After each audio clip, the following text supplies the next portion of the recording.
So we're going to do something here, right? Really special. So Krista's going to put a text in the chat box, okay? Right now, we're actually going to look at a sacred text in the chat box. But before we read the text, I want to read you the end of the code that David resonated so beautifully, okay? Are we ready, friends? Let's do something we've never done before. Let's be the story. Let's be the revolution. We are Da Vinci. We are standing in this time between worlds and this time between stories. And we're telling the new story, and we're articulating new evolutionary love codes every week. And we're going to articulate a new dimension of this code right now. So the end of the code that we've looked at the last 3 weeks, that David resonated so gorgeously, and that Christina Tahel recapitulated, right? The Tao that can be measured is not the Tao. Okay, the Tao that can be measured is not the Tao. The Tao that can be coded, right, is not the Tao. And I'm looking for this on my phone for a second, so I'm going to have it in front of you. Okay. The Tao that can be coded is not the Tao, right? The Tao is pointed towards by words, by code, by measurement, but it's deeper than. It's immeasurable, right? It's priceless. It's beyond. So the Tao, friends, is value. Right? It's the intrinsic value that lives in cosmos underneath everything. And I want to tell you something really deep, okay? We're going to look at something really deep for a second. There's a book by Nicholas Carr. He's written a bunch of books. He wrote this one in 2010, and it's called The Shallows. The Shallows. And stay with me, okay? Let's go all the way inside. The Shallows. And shallow means shallow, right? It's the opposite of deep. So in interior science, what we call the Holy of Holies, or the inside of the inside, is also called Umka du Umka, which is the deepest of the deep, the depth of the depth. The opposite of the holy is not the unholy. The opposite of the holy is the superficial. So Omek, and see if we can get this in the chat box, Omek, O-M-E-K, Omek is depth. Depth is the Tao, the infinite depth. The shallow, or the surface, the superficial, is called Gavan in the lineage, G-A-V-A-N, G-A-V-A-N, and G-A-V-A-N. See if anyone can get it down. Gavan means shallow, superficial. See if we can get the sentence. So the opposite of the sacred, the opposite of the holy, is the superficial. It's a big sentence. Let's see if we can get the sentence. The opposite of the holy is the superficial. Now, what is the internet? The internet is the shallows. And the shallows means, right, that there's no time or place for depth. It's why Mike Meserinich, right, who did this fantastic research on brain neuroplasticity, talks about the negative neuroplasticity generated by the structure of the internet, which he calls the shallows. And Carr borrows the name of his book from Meserinich's research, which is fantastic. He won a Nobel Prize for it. The structure, the incarnate structure of the online experience is about complete interruption, inability to focus, inability to concentrate, right? The stealing and hijacking of attention, but it's attention that actually blooms our ability to access the interior of reality. So why have we generated an internet which is the shallows? So here's the story, and it's very painful, and we've got to realize it's very powerful because we've got to recode the internet with evolutionary love codes. The internet is an exterior expression of us having stepped out of the Tao. When we step out of the Tao, when we step out of value, when we step out of the realization that reality is interior all the way up and all the way down, and that exteriors are parallel with this full interior world of infinite depth, and that the interior face of the cosmos is absolutely and utterly real. If I don't realize that, then there's nothing to concentrate for. There's no reason to focus. There's no reason to sit silently in the depth of reading a book. I'm just going to scroll and hypertext and move into the bottomless pit, right, of recurring advertisements and be translated into, right, and affected and moved around by algorithms that are constantly stealing my attention. I'm exhausted. We're literally losing our ability to do that which is most human, to be a sapien, to be thoughtful, right, to plumb the interior depth of the cosmos. And to do that, I've got to rest. I've got to go inside. I've got to access outrageous love. I've got to access the ecstatic urgency pulsing through cosmos. I've got to access the deep silence of contemplation. I've got to actually enter into value. That's depth. The opposite of depth is the shallows. And the internet is the exterior expression of the postmodern mind. The postmodern mind, which arises at the same time as the internet, that's not a coincidence. The postmodern mind, which says we're going to deconstruct all value. Everything is a mere fiction, writes Yuval Harari, chapter 2 in Sapiens. It's a mere imagined reality, and imagination is just a social construction of reality. So if that's true, then why go slow? Then why go deep? There's no reason to go deep because there is no ultimate depth. Depth means the Tao. Depth means it's not a fiction. Depth means it's not contrived.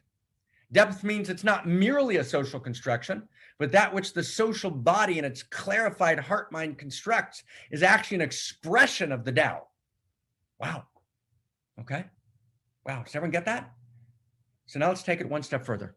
Let's take it one step further. So we're going to take a look at this text that Krista's going to now repost together.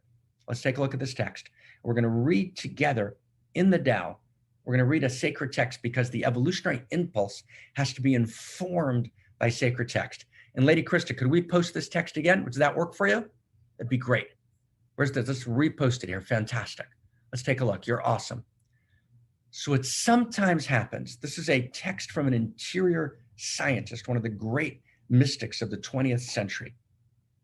And here's what he writes.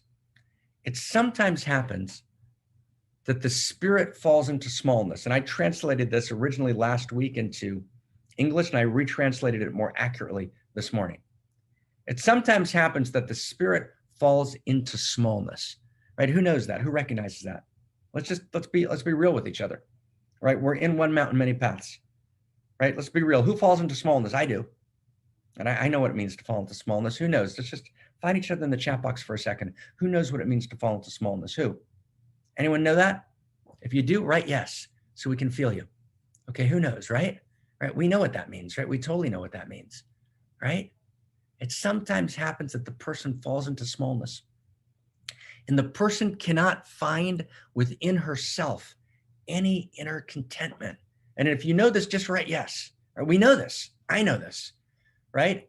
Because of the non-impact of her good deeds. Right? Meaning my life doesn't quite add up. And we looked at this text together in the Dharma circle that's being held by Claire and Shahat so beautifully. And I want to look at it, and I rarely do that, but I want to look at it again today because it's so important. I want to take it the next level. And anyone wants to join the Dharma circle, I think it's too late for this year. Join us next year. But it's beautiful. It's once a month. But let's just take a look at this. And the person cannot find within herself any inner contentment because of the non-impact of her good deeds, because of the calculated sum of her misses. Get what that means? In other words, I had a dream about my life. I thought love was going to look a certain way, and I thought it was going to taste a certain way, and I thought I was going to live in a particular context, and I thought I was going to feel a certain way. But somehow, my good deeds, my choices didn't add up to the life that I dreamed. So how many people recognize that? How many people recognize the possibility that all of my intention and all of my action didn't add up to the life I thought I was going to live? And then I fall into smallness, and I fall into smallness because of the calculated sum of her misses, right? I feel like I missed, right? But that's a mistake. That's a mistake.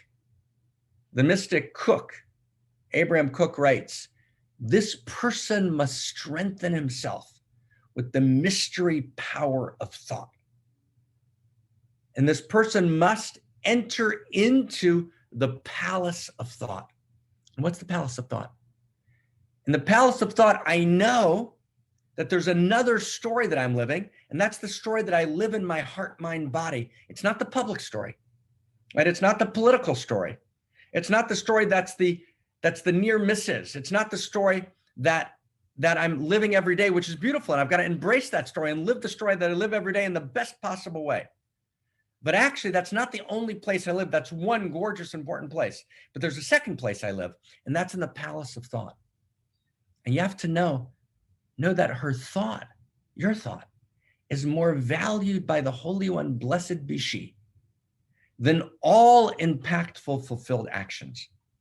Now, who can get that? Who can feel that? Know that when you enter the palace of thought, the palace of thought is absolutely real. It's more real than real. We think that reality is what appears on the outside.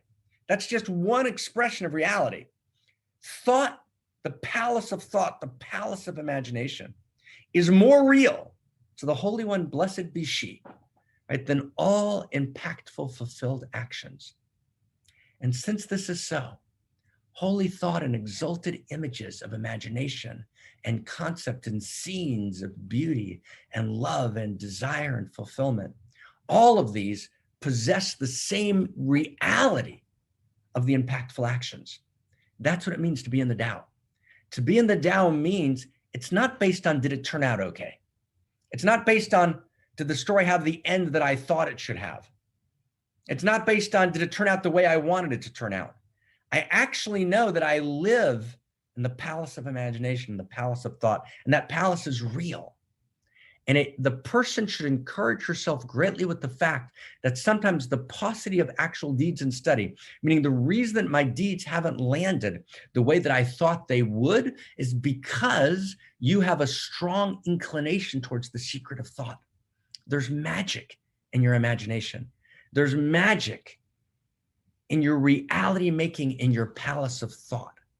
And once you start taking your palace of thought seriously, now stay with me, this is so beautiful. It could be, let's read the text inside. It could be that many aspects of her fallings happen. The reason we fall in this world, a lot of the reason it doesn't manifest in this world is because she did not value enough the essence of her thinking. She thought that it wasn't real. She thought that outrageous love wasn't real. She thought that the palace of thought was just imagination. No, imagination is the most real reality. The palace of thought is utterly real. And when I take my palace of thought seriously, and when the story of my life that I live in the palace of thought is sacred, right, then I can manifest. Then I can create. Therefore, let her strengthen herself even more with inner insight in order to understand that the fixing of the entire world and the cure, the healing for all souls, all depend on the fundamental principle of the palace of thought. And from that place, let her raise her thought and imagination as far as she can. And she will rise to transform from inner love, which is Cook's phrase. By that, he means what we call outrageous love. Oh my God. Oh my God, can you feel that? Okay, wow. The palace of thought is real. That's the Tao.